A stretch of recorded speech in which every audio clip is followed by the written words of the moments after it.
Hola, hola, ¿qué tal a todos, queridos amigos, amigas que nos escuchan desde cualquier parte del mundo? Bienvenidos a este nuevo capítulo del Amanecer del Cine. Es un placer acompañarlos y pues compartir en un nuevo análisis con ustedes y por supuesto, como no, con los compañeros que el día de hoy me acompañan. Abraham, claro que sí, un placer estar nuevamente aquí. Cada día vamos sumando nuevos capítulos de análisis clásicos y de películas icónicas. Y ya que hablas de clásicos, Karen, qué bueno que fue el último capítulo analizando Sinners. Pudimos ver que nuestros oyentes lo disfrutaron y lo apoyaron demasiado, así que les agradecemos muchísimo por eso. Pero bueno, el día de hoy viene todo un clásico, una película de terror que seguirá con nuestro tema del mes, Halloween, y que además fue dirigida por un gran director. Un señor director, Mafe, un maestro director, uno de los mejores de los últimos tiempos y por supuesto una película que a pesar de no ser de sus mejores igual tiene su sello. Hablamos de Francis Ford Coppola con su película, como ya vieron en el título, Drácula de Bram Stoker. Y si se preguntan por qué escogimos esta película y no nos decantamos por una de Ari Aster, es porque nos dimos cuenta que tenemos seguidores y personas que nos escuchan desde Rumania, imagínense eso.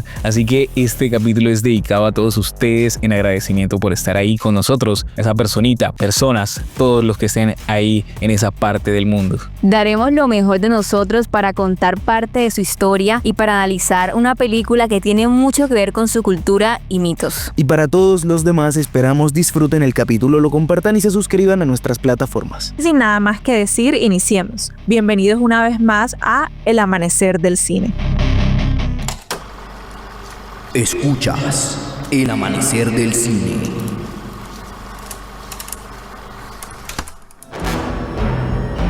Drácula de Bram Stoker es todo un clásico del cine de terror que poco a poco, con el pasar del tiempo, ha ido convirtiéndose en una película muy importante para el género y sobre todo para el subgénero de películas de vampiros. Pero no hablamos de películas de vampiros como Crepúsculo o Inframundo, sino de los vampiros como Nosferatu o el Drácula de Christopher Lee y el de Bela Lugosi, unos vampiros diferentes en el cine. Exactamente, Karen, los vampiros que de verdad han marcado la historia y que han quedado en nuestra memoria. Pero bueno, el punto es que Drácula, la que analizaremos hoy de Coppola, es una de las mejores y de las que mejor han representado el ser un vampiro, esa dualidad que debe tener entre hombre y bestia. Y tienes toda la razón, Abraham. De hecho, por esa misma razón la película fue muy criticada, porque los fanáticos del libro de Bram Stoker creyeron que la película se apegaría muchísimo más a lo que el libro muestra, que es sobre todo la parte bestial del conde, pero realmente la película se aleja un poco de eso. No nos adelantemos, muchachos, estamos tirando datos aquí sin poner en contexto a las personas, porque historias de Drácula con Drácula hay muchas, pero esta específicamente se remonta a la antigüedad y cuenta la historia en el que Drácula aún era el príncipe Vlad el Empalador y al enterarse de la muerte de su amada vendió su alma al diablo. Exacto, pero luego se apega a la historia del libro dando un salto temporal de 4 siglos y empieza a contar la historia de Jonathan Harker, un joven abogado que viaja a un castillo en Transilvania donde vive el ahora conocido como Drácula,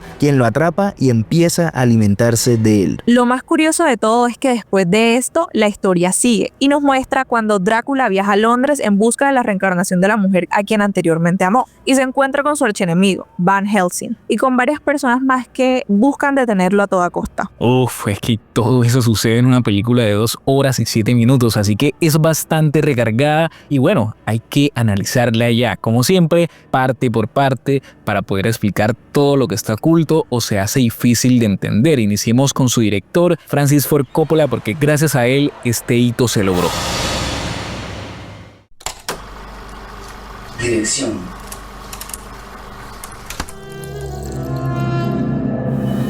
Francis Ford Coppola es conocido por su habilidad para contar historias de manera visualmente impactante. En Drácula utiliza una narrativa visual rica en simbolismo y estilizada para llevar al público a un mundo gótico y oscuro. También se destaca por la creación de atmósferas inmersivas. Esto se traduce en la construcción meticulosa de escenarios y en la atención al detalle en el vestuario y en la ambientación para lograr una sensación auténtica en la época y el ambiente gótico. Coppola optó por invertir una parte importante del presupuesto en el vestuario para mostrar a los actores a quienes consideraba joyas del largometraje. Hizo que un artista hiciera un guión gráfico de toda la película de antemano para ilustrar cuidadosamente cada toma planificada, un proceso que creó alrededor de 1000 imágenes. Además, convirtió los dibujos en una película animada entrecortada y añadió música. Luego unió escenas de la versión francesa de La Bella y la Bestia de Jean Cocteau junto con pinturas de Gustave Klimt y otros artistas simbolistas. Mostró la película animada a sus diseñadores para darles una idea del estado de ánimo y el tema que buscaba. La visión de Coppola para la película también incluyó el deseo de ser fiel a la novela original de Bram Stoker, en términos de personajes, trama y ambiente. Aunque también se permitió cierta libertad creativa, se mantuvo en una base sólida en la fuente literaria. Para finalizar, hay que destacar ese interés que tuvo por explorar los temas más profundos, como la búsqueda de la inmortalidad y el concepto del amor eterno. Coppola quería que la película fuera más que una simple película de terror. Es que Karen, definitivamente Coppola es todo un genio. Lo que hizo en la trilogía del Padrino o en Apocalypse Now fue increíble. De hecho, creo que es el único director que sabe captar lo gris de los personajes de la mejor manera. La verdad es que sí, aunque muchos lo tildan de pretencioso y demás, se ha ganado su puesto entre los mejores. Y la verdad lo tiene muy merecido. De hecho, es de los directores que más se reinventa, porque ha pasado por varios géneros y en su mayoría lo ha hecho muy bien. Ha tenido una que otra caída, pero siempre está ahí, y lo mejor es que su familia también ha seguido sus pasos, dejando 2 generaciones de éxitos y de buen cine. Si no saben de quién les habla Abraham, él se refiere a Sofía Coppola y a Nicolas Cage, hija y sobrino del director. De Sofía Coppola ya tenemos biografía aquí en el podcast, así que si desean pueden pasar a escucharla. Estamos seguros que les va a encantar, ya lo verán, no se van a arrepentir. Claro que sí, Abraham, pero bueno, sigamos con el análisis, que faltan bastantes cositas. Guión y desarrollo de personaje. Y bueno, amigos y amigas, esta parte es un poco compleja porque incluye información tanto de la película como del libro de Bram Stoker. Sí, no quisimos solo quedarnos con la película, así que hicimos tal como hizo Coppola con su grupo de actores y nos leímos el libro juntos, todo en voz alta y por supuesto turnándonos. Eso es lo que un fanático debe hacer, pero nosotros también revisamos un poco de la historia de Rumania, el príncipe Vlad y sobre todo el origen del mito para poder hablar con propiedad del tema. Así que Mafe, cuéntanos primero todo sobre la película y luego decimos lo demás. Drácula originalmente es una novela de Bram Stoker publicada en 1897, pero históricamente hemos tenido muchísimas adaptaciones en el cine sobre Drácula, empezando por Nosferatu, que es una película muda de 1922 húngara, la cual la mayoría de nosotros conocemos o tal vez recordamos. Luego tenemos Drácula de 1931 dirigida por Tom Browning, y también tenemos una adaptación de 1958 dirigida por Terence Fisher y muchas otras a lo largo de los años. Pero hoy hablaremos de la adaptación de 1992 que está dirigida por Francis Coppola, y esta es una de las adaptaciones más cercanas al libro. En esta película, Coppola se apega mucho más al estilo narrativo de la historia, ya que Drácula, por si no sabían, es una novela epistolar. Por lo tanto, el director hace varias transiciones mediante planos a detalle a cartas, diarios y recortes de periódico, y empleando mucho el recurso de la voz en off para simular la lectura de estos documentos. Ahora bien, esto es muy importante porque Coppola se fideliza bastante con el libro, y esto lo podemos ver en numerosas ocasiones, especialmente cuando los personajes emplean frases que son casi iguales a las que están en la novela. Además, si hablamos de personalidades y funciones, todos sus personajes en la película son tal cual como en el libro, aunque sí hay que admitir que hay algunos puntos diferentes, como la personalidad impulsiva de Van Helsing, que contrasta con la frialdad y la serenidad que el médico holandés tuvo en la novela. Lo mismo también sucede con Lucy, quien en la novela tiene una clara evolución, ya que comienza siendo una joven virtuosa y tras ser mordida por Drácula se convierte en una mujer sensual y desalmada, pero en la película el personaje de Lucy se presenta desde el inicio como una mujer desenfadada. Tenemos que tener en cuenta que hubo cambios en la cronología o la supresión de pasajes esenciales y la añadidura de otros, pero esto fue con el objetivo de distinguirlo del resto de adaptaciones. Por ejemplo, uno de los cambios principales en la película de Coppola, tanto respecto a la novela de Stoker como a la mayoría de las adaptaciones anteriores, es aquel que gira en torno a Drácula, que llegara a transformar en cierta medida el arquetipo de vampiro, y esto lo podemos ver muy marcado en la cultura popular actual. Por ejemplo, con películas como Crepúsculo o Entrevista con un vampiro, en las que la transformación del personaje se basa en la idea del protagonista como un hombre que ha perdido su alma, y no solo como un ser monstruoso, sino que busca empatizar y humanizarlo, haciéndolo una víctima de las circunstancias y del terrible destino condenado a sufrir eternamente alejado de su esposa. Así es la primera escena de la película, que de hecho no aparece en la novela, pero que determina la condición de Drácula como un hombre y no como una bestia. Una escena empleada por Coppola para explicar el origen del vampiro y todo lo que conlleva ese castigo divino y esa salvación a través del amor. Y a pesar de este constante cambio de personalidad, el Drácula de Coppola retoma uno de los aspectos del personaje de Stoker que había sido ignorado en todas las adaptaciones anteriores. Para Stoker, el vampiro es un ente en constante transformación, idea que se retoma en la película con los frecuentes cambios que sufre el aspecto de Drácula a lo largo de la misma. Como el personaje original de Stoker, el Drácula de Coppola tiene la capacidad de transformarse en animales y su aspecto para rejuvenecer. Estas transformaciones ilustran la dualidad del personaje en esta película, ya que en ocasiones se asemeja a un monstruo, pero en otras queda presente su faceta más humana. Esta dualidad surge, entre otras cosas, con la diferencia de concepción que existe del propio personaje histórico que se ilustra en la propia película. Con todo esto en mente, la dualidad que tiene Drácula estará presente en todos los aspectos de la película, como en los dos personajes femeninos, quienes representan la pureza y la lujuria con sus personalidades, o la contención y la libertad, por decirlo de otra manera, y también los dos tipos de amor, el amor platónico y el amor bestial, mediante su relación con el vampiro.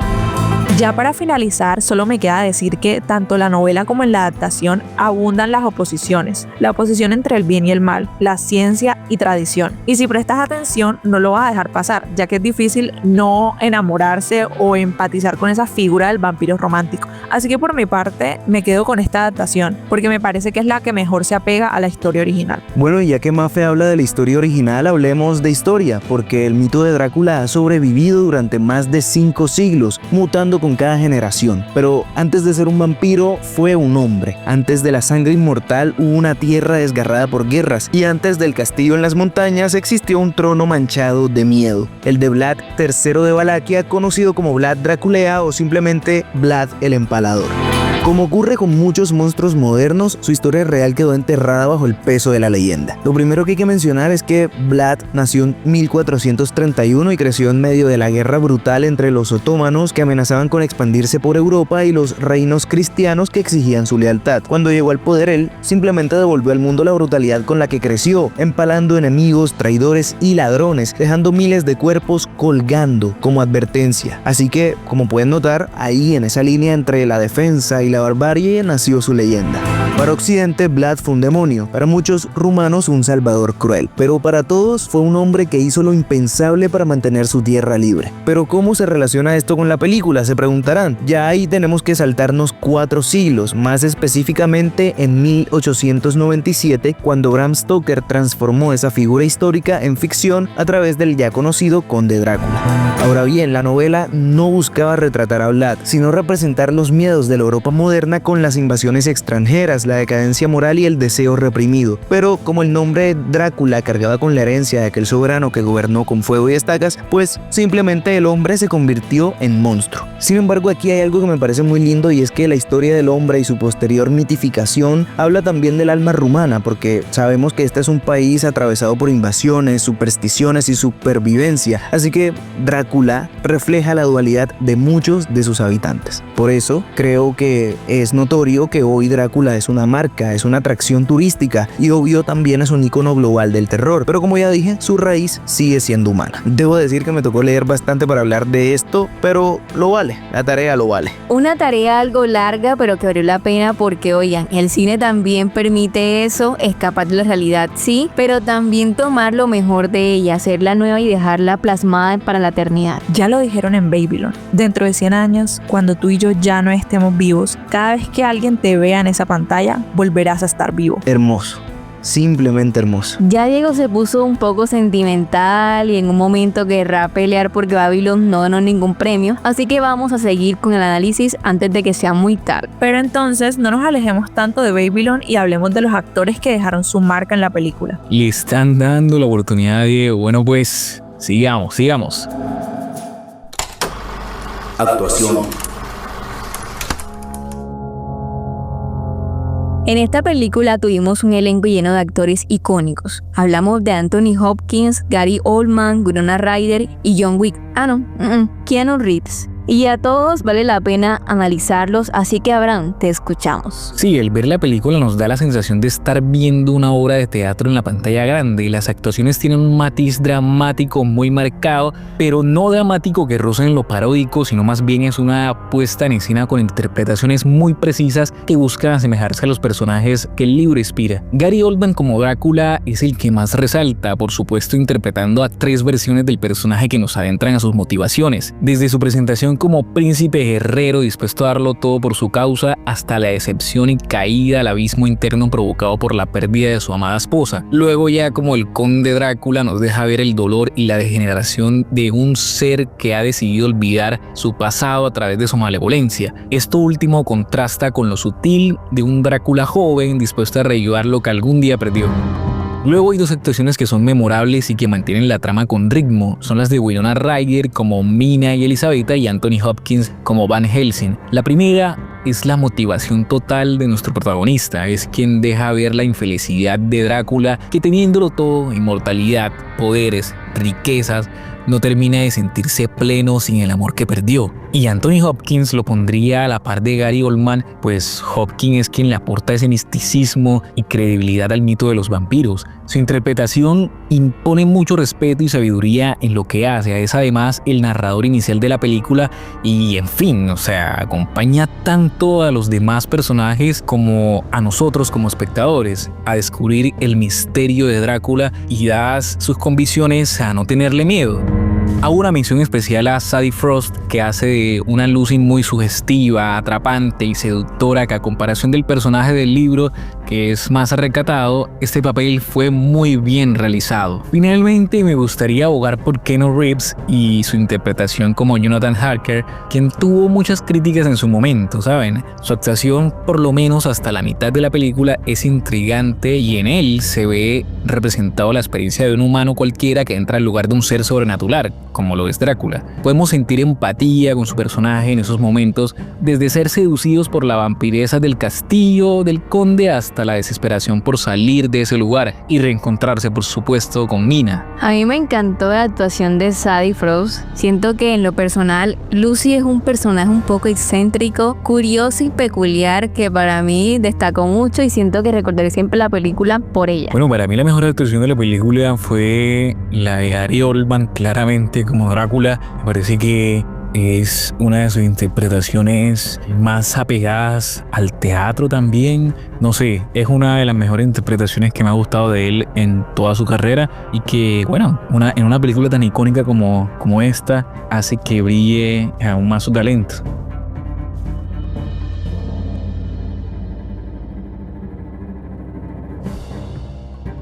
Pues sí, Mafe, es una lástima lo que ha pasado con su carrera en este nuevo siglo, pero al final hay que quedarse con lo bueno que hizo. Vamos a seguir con el análisis y pasemos a aspectos más técnicos, ¿les parece?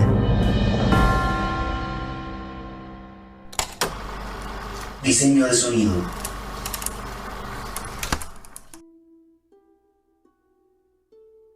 La música fue clave para las intenciones estéticas de Francis Coppola para esta versión de Drácula, así que para que la partitura tuviera aire eslavo, buscó entre los compositores rumanos disponibles, y finalmente el elegido fue Wojciech Kilar, que por cierto es polaco. El director quiso combinar la estética visual y los ritmos modernos con las influencias cinematográficas del pasado, homenajeando a los icónicos vampíricos, desde el Nosferatu silente de Murnau de 1922 y sus claroscuros típicos del expresionismo alemán, pasando por la impronta sensual del primer monstruo de la Universal, Bela Lugosi, y llegando al erotismo y la crueldad del Drácula de la Hammer. Además, Coppola buscó que la música de la película se alejara de ese sonido típico de Hollywood, salirse de esos clichés musicales y acercarse más a la música centroeuropea para subrayar su particular revisión del célebre vampiro.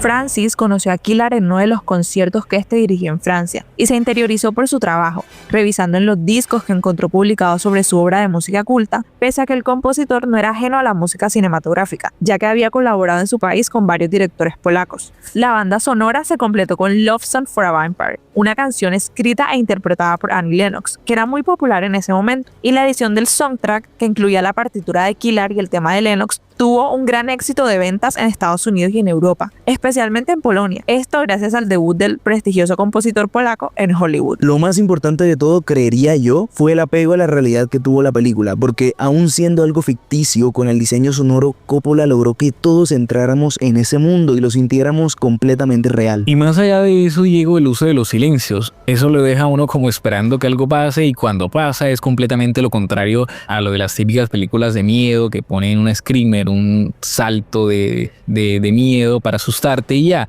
Aquí hacen que sea muy orgánico y se hace sentir esa sensación natural en la película. Es terror de verdad, del que ya no se ve tanto, un terror que se vio reforzado en gran medida por su fotografía, así que analicémosla.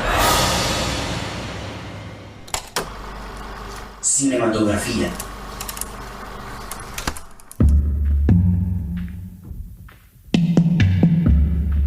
La cinematografía de Drácula es una de las más arriesgadas y fascinantes dentro del cine de terror, y es que a diferencia de las adaptaciones anteriores del mito, la cinta no busca provocar miedo con lo explícito, sino con lo atmosférico. Desde su inicio, la película construye un universo visual donde las sombras tienen vida propia y la luz deja de ser un refugio para convertirse en una amenaza.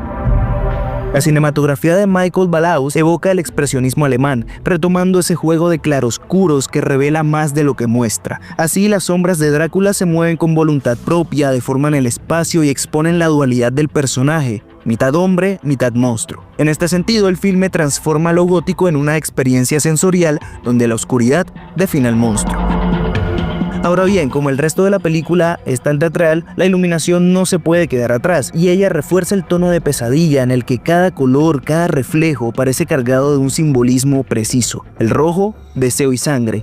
El azul, melancolía y muerte, y el dorado, la decadencia de una sociedad que esconde su corrupción bajo una apariencia de elegancia. Hay escenas impactantes como la llegada de Harker al castillo o la transformación de Lucy que revelan el poder visual de la cinta, mostrando cuerpos bañados por una luz enfermiza, sombras que palpitan sobre los muros y un fuego que ilumina el horror. Así, en lugar de apelar al susto, Coppola apuesta por el embrujo, por esa sensación de terror que se desliza lentamente y que hipnotiza al espectador.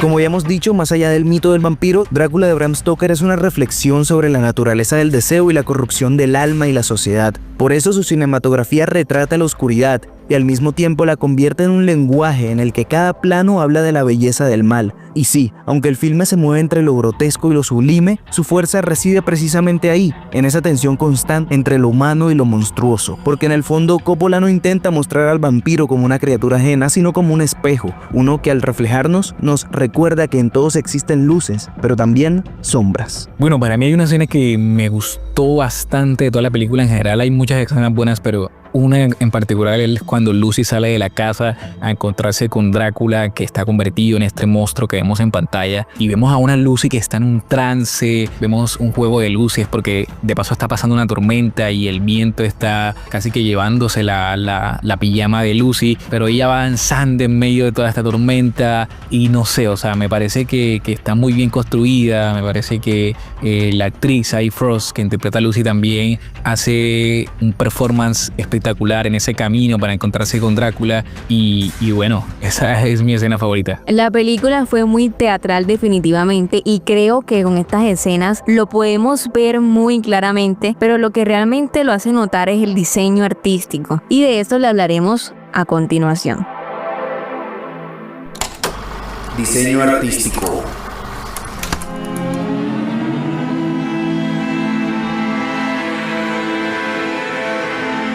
Karen, el diseño artístico fue definitivamente muy importante. Se apegó muchísimo al expresionismo alemán y al nuevo arte francés. Además, tuvo elementos que hicieron mención a la cultura china, japonesa y oriental. Sobre todo muchas imágenes con referencias religiosas, porque estas eran muy importantes para la trama. Pero Karen, cuéntanos un poquito más sobre eso. Eiko Ishioka fue la encargada del vestuario. Su enfoque fue innovador y visualmente impactante, combinado con elementos históricos con un toque gótico. Los trajes de la época victoriana se fusionaron con elementos icónicos del mito de Drácula, como capas, colmillos y uñas afiladas. Coppola pidió a los diseñadores de vestuario diseños que fueran raros. Gracias a la labor de Eiko, En aquella cinta obtuvo un premio Oscar en la categoría Mejor Diseño de Vestuario. Ella ya había colaborado anteriormente con Coppola en 1979 cuando diseñó una serie de afiches japoneses para su película Apocalypse Now.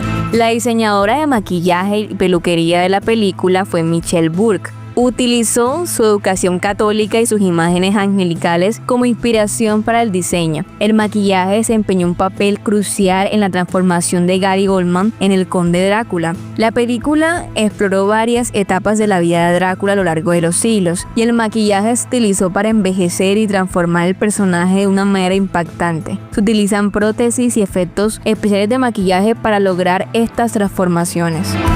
Hablando ahora un poco de ambientación y set físico, Coppola insistió en que no quería utilizar ningún tipo de técnica de efectos especiales como imágenes generadas por computadoras al hacer la película, sino que deseaba utilizar técnicas de efectos de la historia temprana del cine, que consideraba más apropiados para las circunstancias. Inicialmente contrató un equipo de efectos visuales estándar, pero cuando le dijeron que las cosas que quería hacer eran un poco imposibles, Coppola no estuvo de acuerdo y los despidió, reemplazándolos por su hijo Roman Coppola. Como resultado de eso, todos los efectos visuales de la película se lograron sin el uso de efectos ópticos o generados por computadoras, sino que se crearon utilizando métodos en el set y en la cámara. Por ejemplo, cualquier secuencia que normalmente hubiera requerido el uso de composición se logró mediante retroproyección, con actores colocados frente a una pantalla con una imagen proyectada detrás de ellos, o mediante exposición múltiple filmando una pizarra de fondo y luego rebobinando la película. A menudo se empleaban perspectivas forzadas para combinar efectos en miniatura o pinturas mate con elementos de tamaño completo, o crear vistas distorsionadas de la realidad, como sostener la cámara boca abajo o en ángulos extraños para crear el efecto de objetos que desafían las leyes de la física. Al filmar el punto de vista de Drácula, Roman tomó las imágenes individuales con su cámara de manera errática, a veces solo un poco de fotogramas aleatorios por segundo, y luego ráfagas repentinas de varios fotogramas por segundo, y alguna escena de Lucy puede caber dentro de esta última explicación. Definitivamente fue merecedor del Oscar que se llevó en ese aspecto, fue muy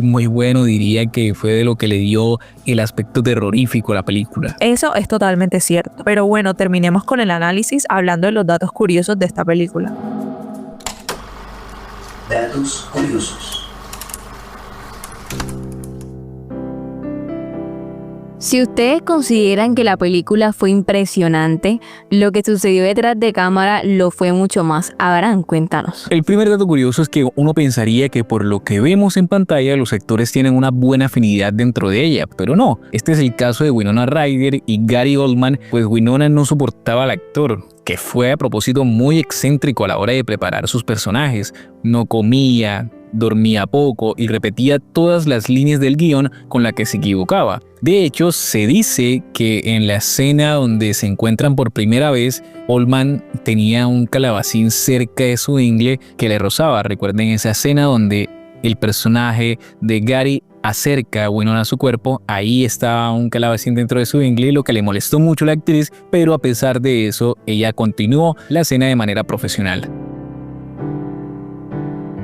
El segundo dato curioso es que esta película fue la oportunidad para que la actriz Winona Ryder por fin pudiera trabajar con Coppola. Recordemos que iba a participar en la tercera versión del Padrino, pero la hija de Coppola fue quien realizó el papel que ella iba a interpretar ahí.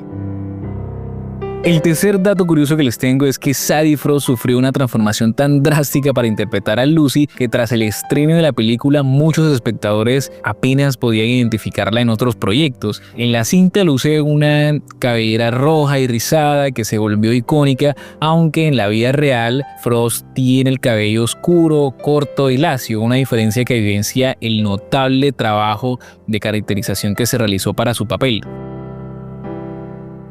Y como cuarto dato curioso tenemos que Winona le recomendó al director que la película fuera lanzada en pantalla grande, es decir, en los cines, porque estaba pensada para ser una serie de televisión. Y menos mal que fue así, porque si no, ¿quién se imaginaría o quién recordaría esa película tan icónica como Drácula de Bram Stoker. La verdad es que yo eso no me lo esperaba para nada. Este tipo de películas nos dejan datos bastante curiosos que te dejan sorprendido por todo lo que pasó y todo lo que tienen detrás. Sin duda alguna, Mafe, y antes de terminar, cabe recordar que si estos datos les gustaron, pueden encontrar muchos más en nuestras redes sociales. No se los pierdan.